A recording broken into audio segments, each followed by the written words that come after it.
Hello guys, my name is Hitesh Ruhela and welcome to knowledge with Hitesh.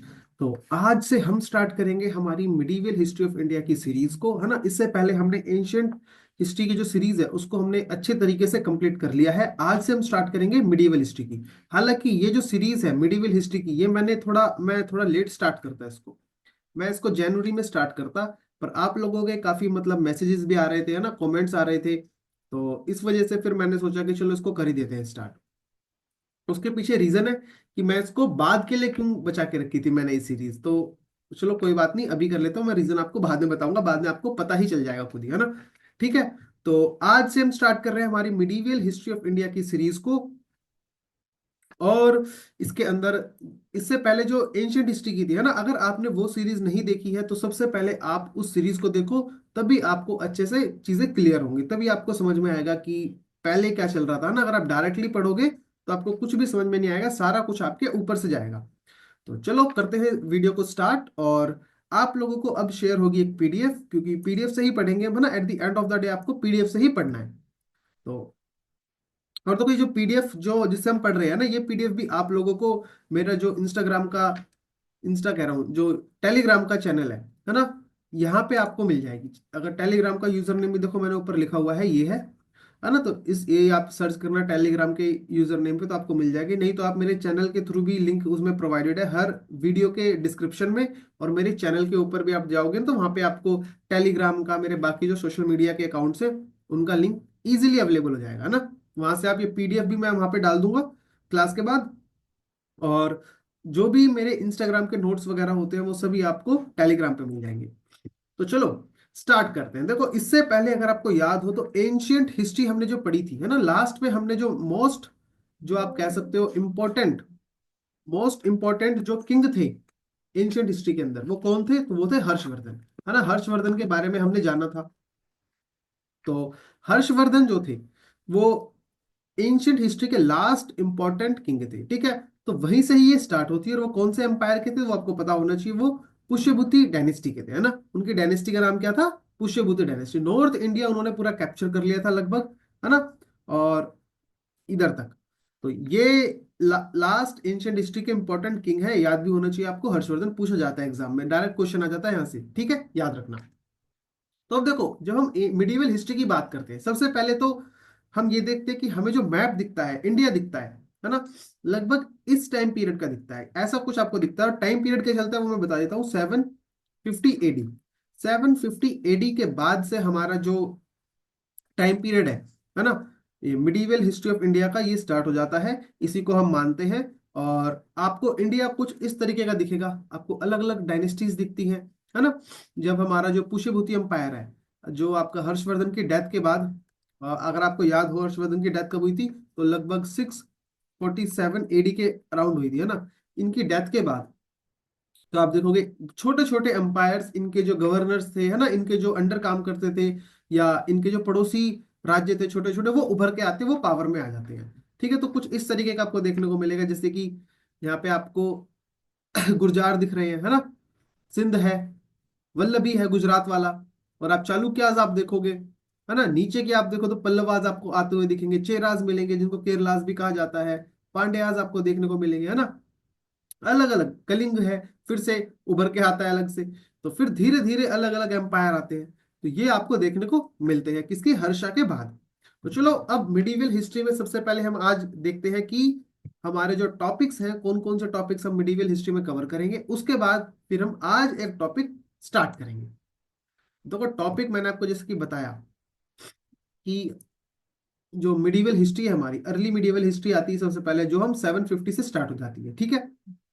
और इसके अंदर जो सबसे जो इंपॉर्टेंट जो पार्ट है अर्ली मिडिवल का, वो क्या है? ट्रिपटाइट स्ट्रगल।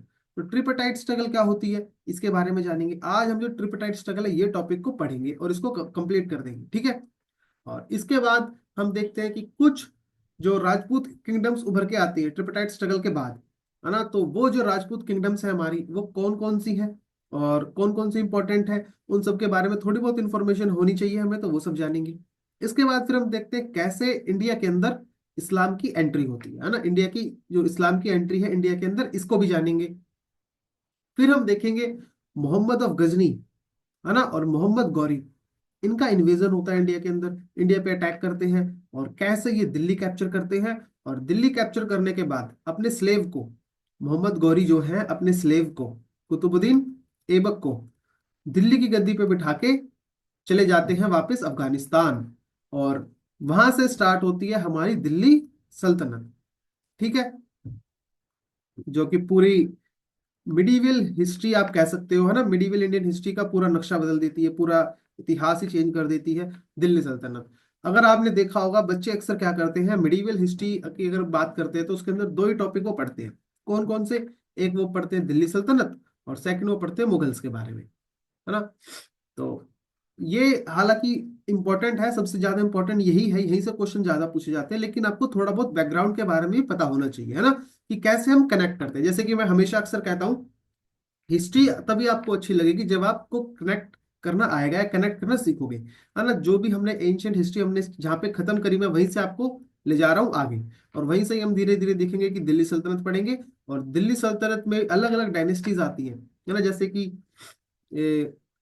ये कौन सी है, स्लेव डायनेस्टी है, मामलुक डायनेस्टी कहते हैं ना, फिर खिलजी आती है, फिर अलग अलग तुगलक आती है, खिलजी आती है, और फिर आप देखोगे सैयद, फिर लोधी, लोधी डायनेस्टी लास्ट होती है। और लोधी डायनेस्टी के बाद जो हमारे बाबर है उनकी एंट्री हो जाती है, और लोधी डायनेस्टी के जो लास्ट जो रूलर थे इब्राहिम लोधी, उनके साथ बाबर का युद्ध होता है 1526 में, है ना। और फिर जिसके अंदर बाबर जीत जाते हैं, और दिल्ली के अंदर फिर से अब दिल्ली सल्तनत वहीं पे खत्म हो जाती है, और मुगल्स आ जाते हैं, मुगल्स वहां से राज करते हैं। ठीक है, तो ये सब पूरा हम डिटेल में पढ़ेंगे। हालांकि सबसे ज्यादा इंपॉर्टेंट क्या है, दिल्ली सल्तनत और आपका एंट्री ऑफ बाबर, या फिर आप कह सकते हो मुगल एम्पायर, है ना। ये सबसे ज्यादा इंपॉर्टेंट है, ये जानेंगे। इसके अलावा काफी आप अलग अलग रीजनल किंगडम्स जो उभर रहे थे, जैसे कि मराठास के बारे में जानोगे, है ना। और भी अलग अलग है। इसी टाइम पे आप देखोगे डेक्कन के अंदर विजयनगर एम्पायर बनता हुआ दिखता है हमें, तो विजयनगर एम्पायर भी बहुत इंपॉर्टेंट है, इनके बारे में भी हमें पता होना चाहिए, है ना। तो ये सारी चीजें हम हमारा जो मिडिवल हिस्ट्री ऑफ इंडिया की जो सीरीज है ये वाली, इसके अंदर कवर करेंगे। ठीक है, इससे पहले चलो एक और इंपॉर्टेंट चीज मैं आपको बता देता हूं, कि जो हमारे मिडिवल हिस्ट्री ऑफ इंडिया के फादर हैं वो किनको कहा जाता है, वो कहा जाता है मेगास्थनीज को। ठीक है, ये भी आपको याद होना चाहिए, पता होना चाहिए कि मेगास्थनीज को कहा जाता है father of medieval history of India. अब आप मुझे कमेंट सेक्शन में बताओगे कि father of ancient Indian history का फादर किनको कहा जाता है। ठीक है, father of ancient India, ancient history कह सकते हो, एंशियंट हिस्ट्री ऑफ इंडिया। ठीक है, ये आपको मुझे कमेंट सेक्शन में बताना है इसका आंसर, कि father of ancient history of India किनको कहा जाता है। अब बात करते हैं इनके सोर्सेज की, कि हमें जो ये इतिहास है हम जो पढ़ रहे हैं मिडिवल हिस्ट्री, है ना, ये सब हमें पता कहाँ से चल रहा है, इस सब से हमें नॉलेज मिल रही है कि भाई ऐसी चीजें थी, ये था, ये राजा ने रूल करा, ये सब हम कहाँ से कह सकते हैं, है ना। प्रूफ भी तो होना चाहिए कुछ। तो वो जो प्रूफ है वो क्या सोर्सेज है हमारे, जैसे कॉइन्स मिलते हैं हमें उस टाइम के चले हुए, राजा जो इशू करते हैं ना कॉइन्स, करेंसी, वो सब हमें मिलते हैं, उनके ऊपर राजा की फोटो होती है, और थोड़ी बहुत इंफॉर्मेशन हमें मिल जाती है। इंस्क्रिप्शंस मिलते हैं हमें, है ना, इंस्क्रिप्शन मिलते हैं, आर्किटेक्चर मिलता है, मतलब कि बिल्डिंग्स वगैरह बना रखी है राजा ने, या ताजमहल है, कुतुब मीनार है ना, हमें पता चल जाता है कि वहाँ पे कि किसने बनाया किसने नहीं बनाया, वहाँ पे भी लिखा रहता है, इंस्क्रिप्शंस मिलते हैं। टेक्सचुअल रिकॉर्ड्स मिलता है हमें, जो किंग्स होते हैं या उनके जो पोइट्स वगैरह होते हैं, या उनके जो दरबार के अंदर लोग बैठते थे तो वो उनका रिकॉर्ड्स रखते हैं ना, वो उनके बारे में लिखते रहते हैं। तो ये सारी चीजें भी हमें मिलती है सोर्सेज के रूप में। ठीक है, तो ये था हमारा थोड़ा सा इंट्रोडक्शन, को किसके लिए, हमारी जो सीरीज है मिडिवल हिस्ट्री ऑफ इंडिया की सीरीज है इसके लिए। अब हम यहाँ से आगे बढ़ेंगे, अब हम बात करेंगे, सबसे पहला जो टॉपिक है हमारा वो कवर करेंगे, जो कि है हमारा ट्रिपटाइट स्ट्रगल।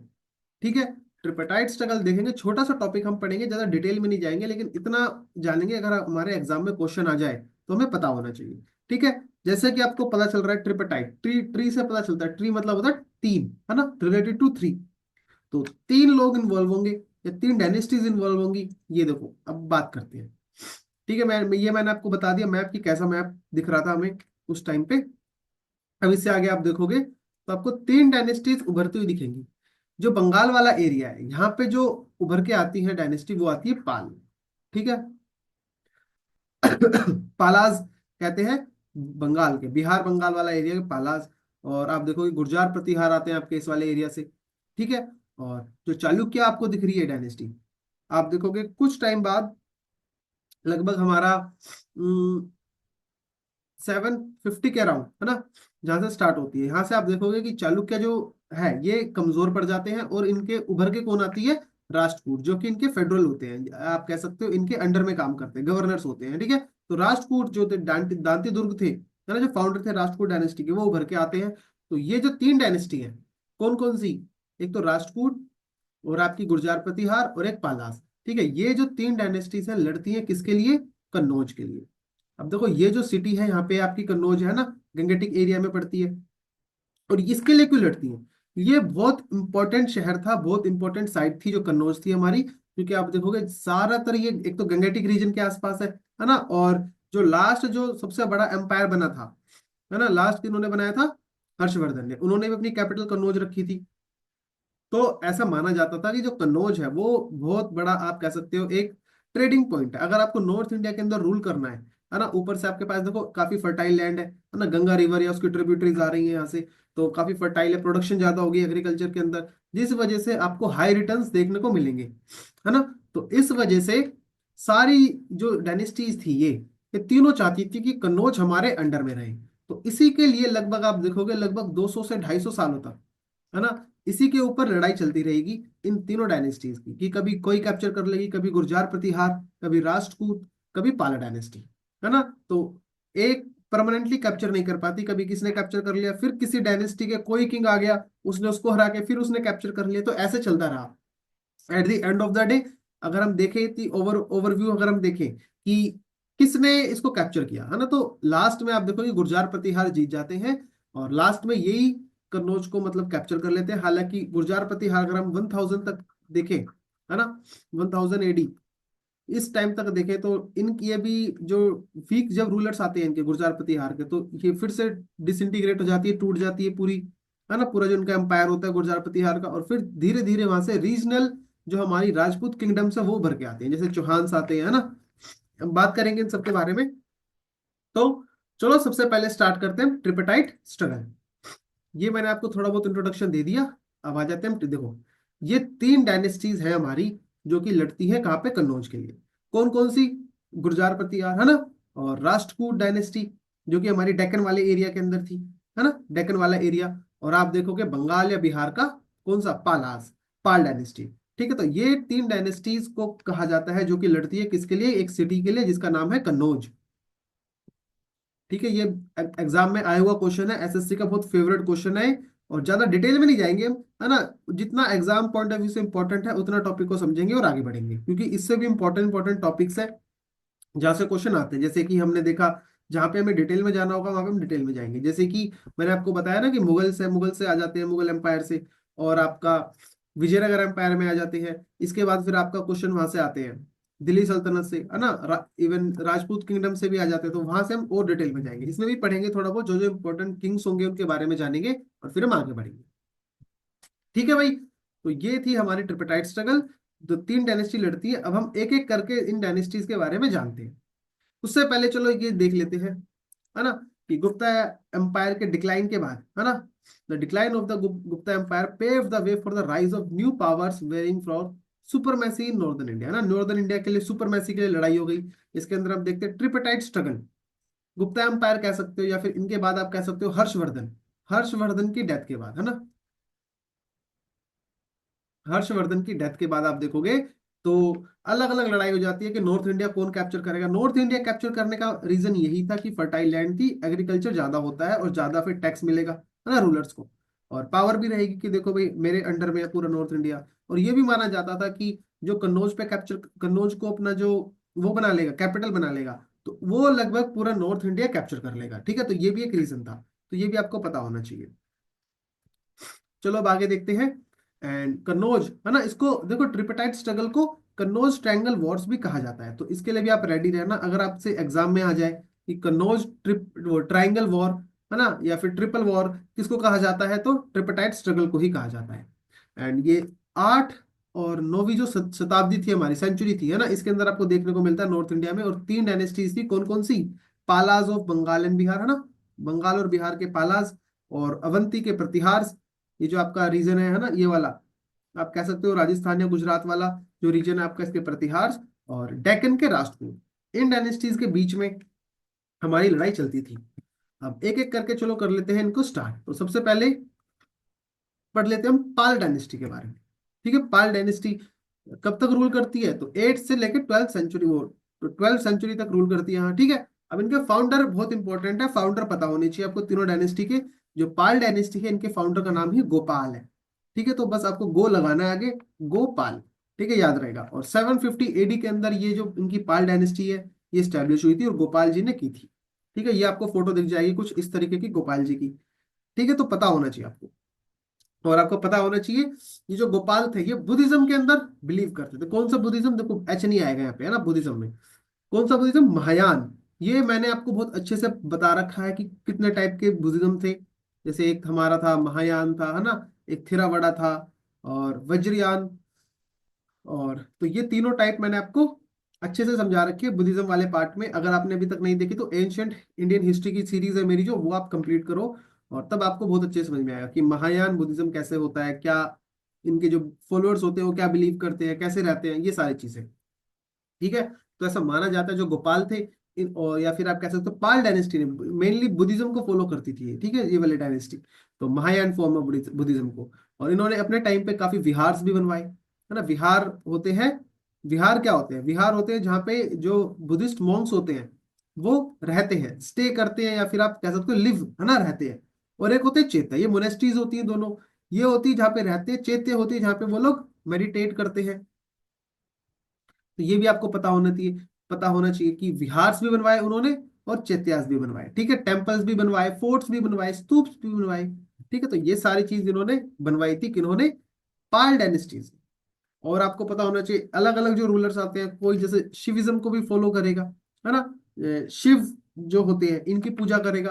और वैष्णविज्म, वैष्णविज्म क्या होता है? वैष्णविज्म होता है आपका जैसे कि जो विष्णु की पूजा करते हैं, हम राम भगवान की पूजा करते हैं ना, श्री राम, विष्णु, कृष्ण जी, इनको हम विष्णु का अवतार मानते हैं, है ना। तो वही वैष्णविज्म और आपका शिविज्म। ठीक है, अलग अलग रूलर्स आएंगे, अलग अलग उनका बिलीव होगा, कोई बुद्धिज्म को ज्यादा सपोर्ट करेगा, कोई शिविज्म को, है ना, कोई वैष्णविज्म को, इस टाइप से। ठीक है, अब हम बात करते हैं इनके कुछ इंपॉर्टेंट किंग्स के बारे में। जो पाल डायनेस्टी है इसके देखो सबसे इंपॉर्टेंट किंग, एक तो सबसे पहले जो आते हैं वो आते हैं गोपाली, जो उनके फाउंडर है, पता होना चाहिए आपको। 750 एडी से लेके 770 एडी तक इनका टाइम पीरियड चलता है, मतलब कि ये राजा बने रहते हैं। तो ये आप बहुत इंपॉर्टेंट पॉइंट है, ये आपको याद होना चाहिए टाइम पीरियड। ठीक है, और इन्होंने ऐसा क्या करा था, इन्होंने बंगाल और मगध को एक करके, है ना, अपनी जो पाल डायनेस्टी है इसको स्टैब्लिश किया था। ये आप पॉइंट आपको पता होना चाहिए इनके बारे में। और इनको first Buddhist monarch of Bengal भी कहा जाता है, बंगाल का पहला बुद्धिस्ट राजा। ठीक है, हालांकि आप देखोगे जो बुद्धिज्म को फॉलो करते हैं वो सब कुछ त्याग व्याग देते हैं। खुद हमने देखा था कि एंशियंट हिस्ट्री के अंदर जो हमारे गौतम बुद्ध थे उन्होंने अपना, क्षत्रिय थे वो भी, उन्होंने छोड़ छाड़ के, है ना, जंगलों में चले गए थे। वहां पे उन्होंने फिर मेडिटेट किया, ज्ञान की प्राप्ति की, फिर वो अपनी टीचिंग्स प्रोवाइड कर रहे थे जा जाके, है ना। तो सेम चीज, तो इसलिए आपको याद होना चाहिए कि फर्स्ट बुद्धिस्ट मोनार्क, पहला जो बुद्धिज्म को फॉलो कर रहा है ऐसा राजा बंगाल का। ठीक है, बंगाल का पहला ऐसा राजा तो कौन थे? गोपाल, याद रखना है। और इन्वॉल्व थे ट्रिपटाइट, देखो हमने थ्री वो 750 के अराउंड ही ट्रिपटाइट स्ट्रगल स्टार्ट हो गई थी, जैसे मैंने आपको बताया ना, तीन डायनेस्टीज इंक्लूड हो गई थी, राजपूत और पालाज और गुर्जार। किसके लिए? कन्नौज के लिए, कन्नौज के लिए वो लड़ाई करते थे। तो ये आपको बहुत इंपॉर्टेंट है, पता होना चाहिए। गोपाल भी इन्वॉल्व हो गए थे, यहीं से ट्रिपटाइट स्ट्रगल की भी स्टार्टिंग हो जाती है। अब जो नेक्स्ट जो इंपॉर्टेंट किंग आते हैं, है ना, पाल डायनेस्टी के अंदर, तो वो आते हैं धर्मपाल, जिनका टाइम पीरियड चलता है 770 से 810 तक, और ये इन्हीं के बाद आ जाते हैं, है ना। इन्होंने भी काफी राजपूत और प्रतिहार के साथ काफी बैटल्स लड़ी।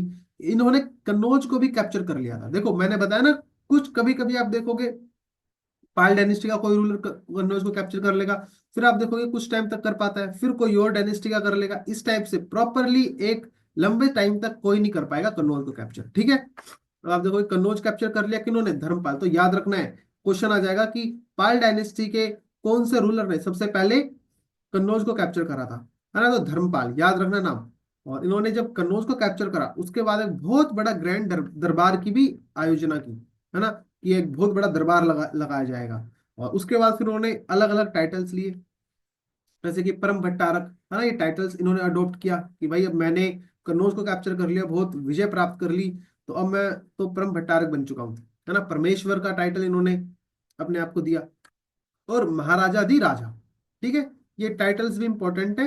ये कौन सा टाइटल कौन से किंग ने लिया था, ये आपको पता होना चाहिए। कह सकते हैं कि इन्होंने जो नालंदा यूनिवर्सिटी थी उसको भी रिवाइव किया, है ना। पबजी वाला रिवाइव नहीं किया, जो रिवाइव करते हैं ना पबजी गेम के अंदर, वैसा वाला नहीं है। रिवाइव मतलब कि जो लगभग उनकी जो कंडीशन थी खराब हो चुकी थी नालंदा यूनिवर्सिटी की, उसको फिर से रिनोवेट करा, है ना, उसके अंदर और ज्यादा अच्छे अच्छे उनको फैसिलिटीज प्रोवाइड की, वहां के जो स्कॉलर्स थे, टीचर्स थे, ठीक है, उनको तो आप कह सकते हो एक तरह से पूरी जान डाल दी, है ना, सपोर्ट किया फाइनेंशियली नालंदा यूनिवर्सिटी को। और इन्होंने धर्मपाल ने ही जो विक्रमशील यूनिवर्सिटी है आपकी, है ना, ये भी आपको इसी एरिया में दिख जाएगी, तो विक्रमशील यूनिवर्सिटी भी इन्होंने सेटअप की। तो ये आपको पॉइंट पता होना चाहिए, एग्जाम में डायरेक्ट क्वेश्चन आता है, विक्रमशील यूनिवर्सिटी सेटअप किन्होंने की, धर्मपाल ने, या पाल डायनेस्टी के कौन से रूलर ने कन्नौज को कैप्चर करा, तो धर्मपाल ने, ठीक है, पता होना चाहिए। चलो अब इसके बाद हम आगे बढ़ते हैं। आगे जो नेक्स्ट जो इंपॉर्टेंट किंग आते हैं उनका नाम है यशपाल, पाल डायनेस्टी के, ठीक है, यशपाल, और जिनका टाइम पीरियड चलता है आपका 1024 से 1036 तक, बहुत कम समय तक चलता है ना, 12 साल ही रूल कर पाते हैं। और धर्मपाल और रन्ना देवी इनके बेटे थे। रन्ना देवी कौन थी, अब देखो, ये तो जो धर्मपाल थे ये तो पाल डायनेस्टी के थे, और जो रन्ना देवी थी ये राजपूत प्रिंसेस थी, ठीक है। तो देखो ये भी काफी इंपॉर्टेंट बात है, काफी मतलब अमेजिंग बात है, हालांकि डायनेस्टी के बीच में लड़ाई होती रहती थी, पर ये उनकी बेटी को उठा लाए ठीक है, और उन तो शादी कर ली, उठा के नहीं लाए थे, मतलब ऐसे ही शादी हो गई, प्यार हो गया, होता है ना, दो फैमिली होती है, जो मूवी चल रही होती है इस टाइप की, दो फैमिली होती है, उनमें तकरार होती है, लेकिन उनके जो बेटे होते हैं वो बेटा बेटी पसंद कर लेते हैं एक दूसरे को, उसी टाइप की मूवी चल रही थी यहाँ पे भी, ठीक है। तो पता होना चाहिए आपको, जो रन्ना देवी थी, जो यशपाल की मदर थी, है ना, और यशपाल के फादर का नाम था धर्मपाल, और उनकी वाइफ थी रन्ना देवी। ये कौन थी रन्ना देवी, राजपूत प्रिंसेस थी, ये भी पता होना चाहिए आपको। और इन्होंने भी अपने एम्पायर को, यशपाल ने भी एक्सपेंड करा, है ना, और अलग अलग डायरेक्शन में, जैसे कि आप देखोगे असम, उड़ीसा, और ये वाला जो एरिया है इन्होंने कैप्चर कर लिया था और ज्यादा एक्सपेंड कर दिया था, ठीक है। तो ये तीन इंपॉर्टेंट किंग आपको पता होने चाहिए, जो कौन सी डायनेस्टी, पाल डायनेस्टी के लिए, ठीक है भाई। तो चलो अब आगे बढ़ते हैं, आगे हम अगले डायनेस्टी को देखते हैं, जो कि हमारी प्रतिहार डायनेस्टी, ठीक है, गुर्जर प्रतिहार। ये आप कह सकते हो गुजरात वाला जो एरिया है आपका, राजस्थान वाला ना, इस एरिया में ये लोग पहले सेटअप हुए थे, और फिर धीरे धीरे धीरे धीरे अपनी टेरिटरी को बढ़ाते हुए आगे चले गए। इनको प्रतिहार भी बोलते हैं, उनको गुर्जर प्रतिहार भी बोलते हैं। तो ये दोनों नाम आपको पता होना चाहिए। मैंने जैसा बताया आपको कहाँ पे बेस्ड थे, सेंट्रल एंड ईस्टर्न राजस्थान, और आपका गुजरात एंड गुजरात भी, ठीक है, गुजरात वाले एरिया में ये लोग बेस्ड थे। और काफी इन्होंने राष्ट्रकूट के साथ भी बैटल स्टडी, राष्ट्रकूट के बारे में हम आगे पढ़ेंगे, है ना। और मालवा और गुजरात पे कंट्रोल करने के लिए, ठीक है, पता होना चाहिए आपको ये भी, मालवा और गुजरात को कंट्रोल करने के लिए उन्होंने काफी राष्ट्रकूट्स के साथ बैटल लड़ी, और कन्नौज के लिए भी इन्होंने, इनके क्लैशेस होते रहे, जैसे कि मैंने बताया मेन मकसद तो कन्नौज ही है इनका, है ना। तो पालाज और राष्ट्रकूट के साथ भी काफी, मतलब कन्नौज को लेके भी काफी इनकी लड़ाइयाँ होती रही, अलग अलग टाइम पे रूलर्स आए, अलग अलग उन्होंने मतलब कन्नौज को कैप्चर करा, सेम जैसे ऊपर हमने धर्मपाल देखा था, अब आगे भी आप देखोगे यहाँ पे, ठीक है, आगे देखते हैं। ये देखो भाई, आगे जो उनके फाउंडर थे उसके प्रतिहार डायनेस्टी के, वो थे नागभट्ट फर्स्ट, ठीक है। इनका टाइम पीरियड सेम 730, देखो 750 के अराउंड ये सब कुछ चल रहा है आपका, है ना। 730 में ये हमारा ये वाली डायनेस्टी स्टैब्लिश हो जाती है, प्रतिहार 730 से 760 एडी तक। और ये इनके फाउंडर थे नागभट्ट फर्स्ट। और इन्होंने ऐसा, इनके लिए आपको एक और इम्पोर्टेंट पॉइंट है जो आपको याद होना चाहिए, कि जो अरब्स का अटैक हुआ था, ठीक है, उस टाइम पे इनके ऊपर, तो उन्होंने उनको भी, अरब्स को भी काफी अच्छे से डिफेंड कर दिया था, ठीक है, सिंध वाले एरिया में। तो देखो मेरी तबीयत भी थोड़ी सी खराब ही हो रखी है, पर कोई बात नहीं, चलो वीडियो बना के देते हैं आगे। तो वही, तो ठीक है, अरब्स ने भी, इन्होंने अरब्स के जो अटैक था उसको भी बहुत अच्छे से डिफेंड किया। और ये आपको पता होना चाहिए नागभट्ट फर्स्ट के बारे में, कि फाउंडर थे राजपूत के, और उन्होंने अरब्स के अटैक को भी डिफेंड किया था, बस, ठीक है। अब जो नेक्स्ट जो इनके सबसे इंपॉर्टेंट रूलर आते हैं वो है मिहिर भोज। ये जो फोटो आपको दिख रही है ऊपर, है ना, ये मिहिर भोज की ही फोटो है। और ये देखो भाई, ये जो फोटो आपको दिख रही है ना, मिहिर भोज ही है। और ऐसा माना जाता है ये इनके रियल फाउंडर माने जाते हैं, क्योंकि इनके टाइम पे जो प्रतिहार जो डायनेस्टी थी अपने पीक पे थी, सबसे आप कह सकते हो सबसे ऊपर जो डायनेस्टी उभर के आ रही थी इनके टाइम पे आई थी, ठीक है, प्रतिहार डायनेस्टी। और सबसे ज्यादा फेमस रूलर है और सबसे ज्यादा इनके कह सकते हो रियल फाउंडर है ना। इनकी काफी बैटल्स हुई राष्ट्रकूट डायनेस्टी के साथ और पाला डायनेस्टी के साथ। और ऐसा कहते हैं कि इन्होंने कन्नौज को कैप्चर कर लिया था, है ना, मिहिर भोज ने। और अगले 100 सालों तक कन्नौज को अपनी कैपिटल बना दिया। देखो बहुत बड़ी बात है, उस टाइम पे जब दो डायनेस्टीज आपस में लड़ रही हैं, है ना, तो जो हमारे मिहिर भोज है इन्होंने कन्नौज को कैप्चर करके और अगले 100 सालों तक उसको अपनी कैपिटल बनाए रखा।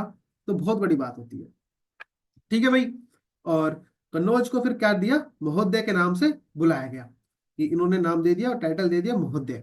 ठीक है, याद रखना है। और ये विष्णु के बहुत बड़े भक्त थे, और इस वजह से इन्होंने अपने आप को भी एक टाइटल दिया, क्या, अधिवारा का। अधिवारा का टाइटल दिया अपने आप को कि मैं विष्णु का बहुत बड़ा भक्त, तो अधिवारा कहा जाने लगा। इसके अलावा इनके टाइम पे और एक अरब ट्रैवलर भी आए थे, अल मसूदी, आपने नाम सुना होगा, अल मसूदी, है ना, ये अरब के थे। और ट्रैवल, जैसे ट्रैवल अपने एंशियंट हिस्ट्री में भी देखा था, फाहियान वगैरह, है ना, ये सब आए थे। ऐसे ही अरब ट्रैवलर आए थे इनके टाइम पे, एक अल मसूदी। और उन्होंने इसको, मतलब जो मिहिर भोज है, इनको किंग बोरा का टाइटल दिया। तो ये भी टाइटल आपको पता होनी चाहिए। मैंने आपको बताया जो जितने भी टाइटल्स हैं, चाहे ये वाला है, ये किंग बोरा का है ना, और महोदय, ये सारे टाइटल्स आपको पता होने चाहिए कि किन के लिए यूज करे गए और किन्होंने दिया। ठीक है, तो चलो अब आगे देखते हैं। अब आगे देखते हैं, आगे आ जाते हैं हमारे राष्ट्रकूट डायनेस्टी, है ना। राष्ट्रकूट जो डायनेस्टी आती है हमारी, इसके आप देखोगे इनकी जो एरिया था राष्ट्रकूट का, वो चालुक्य वाला एरिया था ना, जो मैंने आपको डेक्कन एरिया दिखाया था स्टार्टिंग में, तो वही वाले एरिया पे ये लोग रूल कर रहे थे, राष्ट्रकूट। और आप देखोगे इनके जो फाउंडर थे राष्ट्रकूट डायनेस्टी के, वो थे दांती दुर्ग। ठीक है, और आप कह सकते हो मिड 8th सेंचुरी के अंदर इन्होंने राजपूत डायनेस्टी को स्टैब्लिश किया था। और ये कहाँ के थे, इन्होंने कैपिटल बनाई थी मान्यखेड़, या फिर मालखेड़ के नाम से भी जाना जाता है। कर्नाटक के अंदर एक एरिया है मान्यखेड़ या फिर मालखेड़, ठीक है, पता होना चाहिए। और सेम साउथ के अंदर उस टाइम पे पांड्याज, पल्लवाज, है ना, ये वाली जो डायनेस्टीज थी, तो इनके साथ भी इनके क्लैंस होते थे, वो क्लैश होते थे नीचे की तरफ, है ना। और ऊपर थी, ऊपर अगेन उनके लिए लड़ रहे थे, किनके लिए, राजपूत, कन्नौज के लिए, तो वहां से भी उनके क्लैशेस होते थे पालाज के साथ, और आप देखो गुर्जर प्रतिहार के साथ भी, ठीक है, ये पता होना चाहिए आपको। अब बात करते हैं इनके कुछ इंपॉर्टेंट रूलर्स के बारे में। तो देखो, सबसे जो इंपॉर्टेंट रूलर है इनके है गोविंदा 3। ठीक है, जो इनका टाइम पीरियड चलता है 793 से 814 AD तक। और गोविंदा 3 आपको नाम याद रखना है, इन्होंने मालवा भी प्रतिहार से ले लिया था, है ना। ऊपर हमने देखा था प्रतिहार से लड़ रहे थे राजपूत के साथ मालवा, तो इन्होंने मालवा भी प्रतिहार से वापस ले लिया था। और जो काफी, कैसा कहते हैं, काफी पावरफुल किंग थे जो गोविंदा 3 थे। गोविंद 3 बहुत पावरफुल थे। नीचे के जो साउथ इंडिया के जो किंगडम्स थी, इनको बहुत डरा के रखा इन्होंने, है ना, डरती थी कांपती थी इनके नाम से। जैसे कि आप देखो केरलास, केरलास उनको बोला जाता है चेराज को, है ना, चेराज को केरलास बोला जाता है।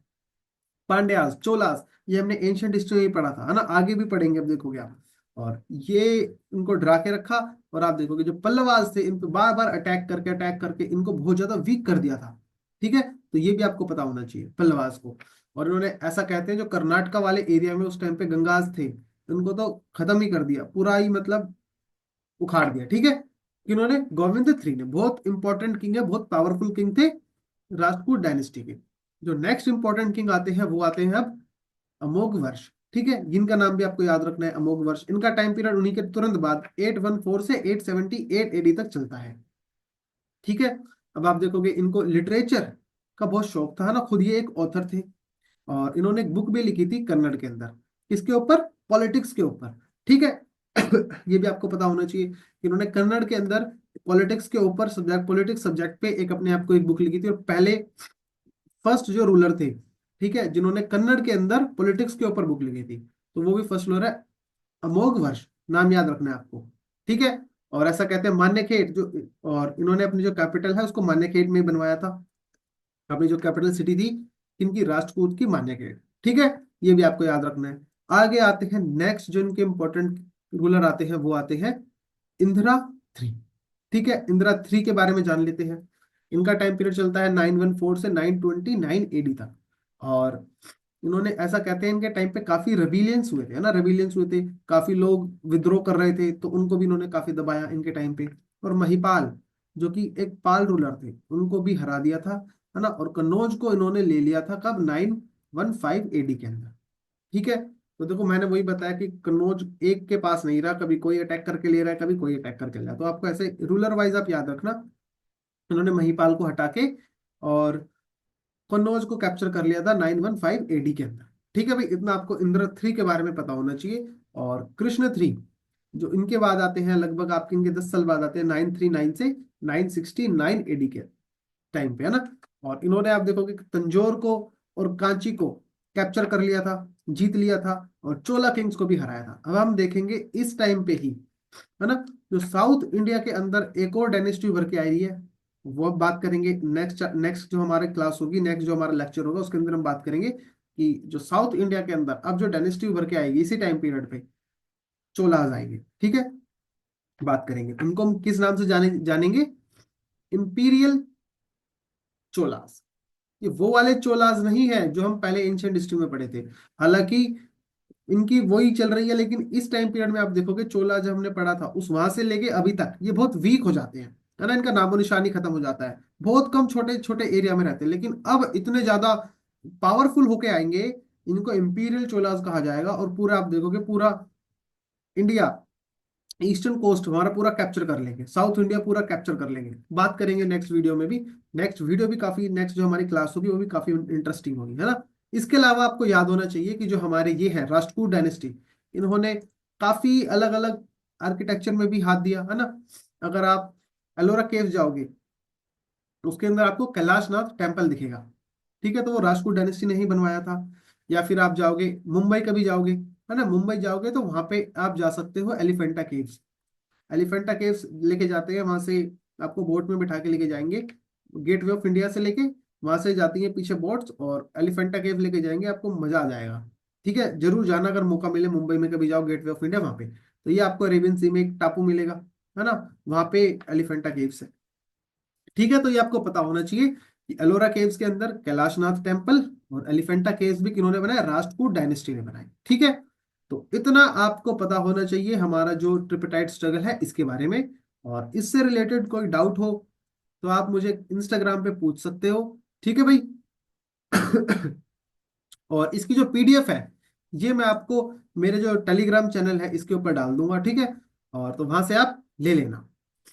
तो चलो फिर, अगर ये वीडियो आपको इंफॉर्मेटिव लगी तो वीडियो को लाइक करो, चैनल को सब्सक्राइब करो। मैं मिलता हूं आपसे नेक्स्ट वीडियो में।